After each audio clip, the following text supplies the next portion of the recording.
દવે। મુખ્યમંત્રી ભૂપેન્દ્ર પટેલ ગાંધીનગર કમલમ પહોંચ્યા।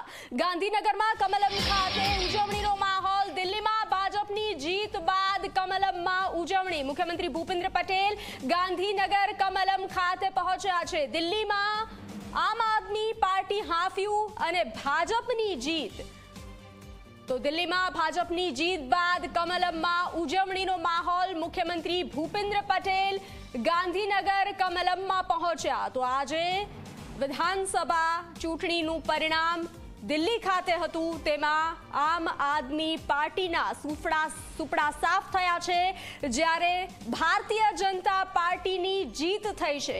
તો દરેક જગ્યાએ કમલમ ખાતે ઉજવણીનો માહોલ જોવા મળી રહ્યો છે। ત્યારે ગાંધીનગર કમલમ ખાતે સીએમ ભૂપેન્દ્ર પટેલ પહોંચ્યા છે। ઉજવણીનો માહોલ જોવા મળી રહ્યો છે। દરેક કાર્યકર્તાઓ ઉપસ્થિત જોવા મળ્યા છે। તો સીએમ ભૂપેન્દ્ર પટેલ ગાંધીનગર કમલમ ખાતે પહોંચ્યા છે। આપ આ દ્રશ્યો જોઈ રહ્યા છો। ગાંધીનગરથી સીધા જ દ્રશ્યો। સીએમ ભૂપેન્દ્ર પટેલ કમલમ ખાતે પહોંચ્યા છે। ઉત્સાહનો માહોલ છે। દિલ્હીમાં ભાજપની જીત બાદ કમલમમાં ઉજવણીનો માહોલ છે। મીઠાઈ સાથે મીઠું કરાવવામાં આવી રહ્યું છે। તો મુખ્યમંત્રી ભૂપેન્દ્ર પટેલ ગાંધીનગર પહોંચ્યા છે। વધુ વિગતો સાથે સંવાદદાતા હિતલ જોડાઈ ચૂક્યા છે। હિતલ, દિલ્હીમાં ભારતીય જનતા પાર્ટીની જીત અને ગાંધીનગર કમલમમાં સીએમ ભૂપેન્દ્ર પટેલ પહોંચ્યા છે। ઉત્સાહનો માહોલ, શું માહિતી? જી, ચોક્કસ કહી શકાય કે અહીંયા કમલમ પર ઉત્સાહનો માહોલ છે। હું કેમેરામેન રમેશ ટોડિયાને કહીશ કે આ માહોલ જે છે, મુખ્યમંત્રી ત્યાં કાર્યાલયની અંદર પહોંચ્યા છે। સ્વાભાવિક છે કે મુખ્યમંત્રી અહીંયા આવતાની સાથે જ તેમનું ભવ્ય સ્વાગત કરવામાં આવ્યું હતું।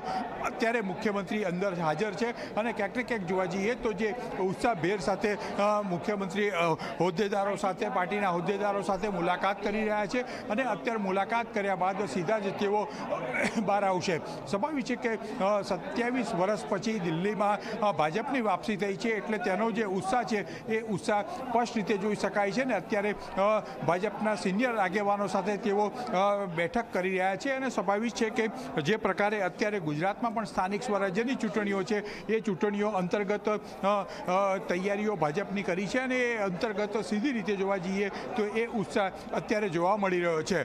ચોક્કસ ક્યાંક ને ક્યાંક જોવા જઈએ જે ઉત્સાહ છે ભાજપના કાર્યકરોમાં પણ આ આખો ઉત્સાહ સ્પષ્ટ રીતે જોવાય છે। કેવો ઉત્સાહ માહોલમાં?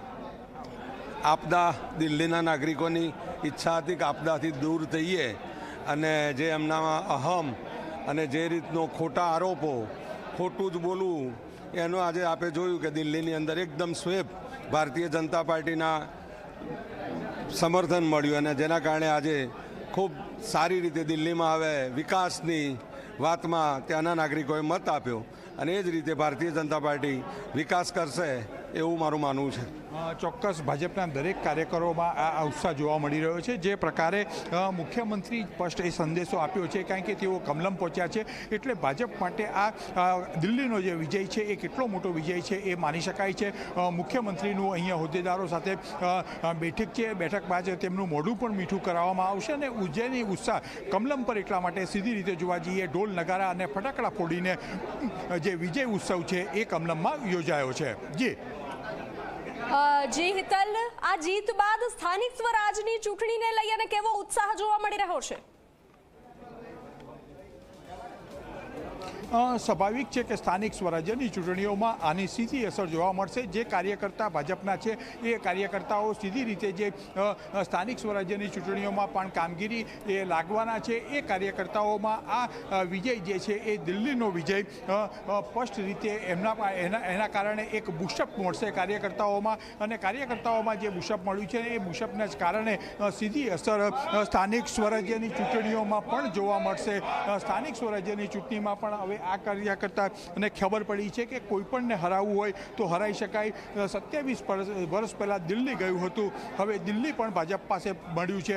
અહીંયાથી ભાજપનો એક નારો આવ્યો છે, દિલ્હી અબ હમારા હૈ, અબ પંજાબ કી બારી હૈ। એટલે આ પ્રકારના જે નારાઓ છે એ નારાઓ પણ કમલમ પર સીધી રીતે જોવા મળી રહ્યા છે।